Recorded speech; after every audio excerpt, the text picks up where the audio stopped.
காக்கா வேண்டாம் காக்கா என்கிட்ட இருக்கிறது ஒரே பம்பர் தான் காக்கா காக்கா குடுக்குறீங்க கவுண்டரியா அந்த தெய்வம் எங்களை எல்லாம் ஏமாத்தி பம்பரத்தை உடைக்க பாக்குறியா? நீங்க தான் எப்படியாவது எங்க பம்பரத்தை காப்பாத்துறீங்க. ஐயா ஐயா நீங்க ஐயா ஐயா ஐயா ஐயா எங்க அம்மாக்கு தெரியாம வாத்து முட்டையை திருடி வாங்கின பொம்பளை ஐயா ஐயா காப்பாத்துங்க ஐயா ஐயா ஐயா காப்பாத்துங்க ஐயா காப்பாத்துங்க ஐயா ஐயா காப்பாத்துங்க ஐயா. ஏம்புள்ள இந்த சின்ன பசங்களை ஏமாத்தி பம்பரம் விளையாடிக்கிட்டு இருக்கியா? வயசுக்கு வந்த பொண்ணு விளையாடுற விளையாட்டா இது? அதானே. ஏய் அங்கே கேள்றா. அதானே. ஏய் சரி விடுங்கடா, பம்பரத்தை எடுத்துட்டு போங்கடா.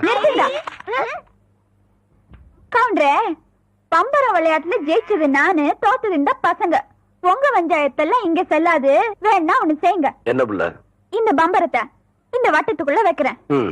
நீங்க ஆக்கர் போட்டு வெளியெடுத்து ஜெயிச்சிட்டீங்கன்னா இந்த பம்பரத்தை எல்லாம் இந்த பசங்கிட்டே கொடுத்துறேன். உங்க சௌரியம் அப்படி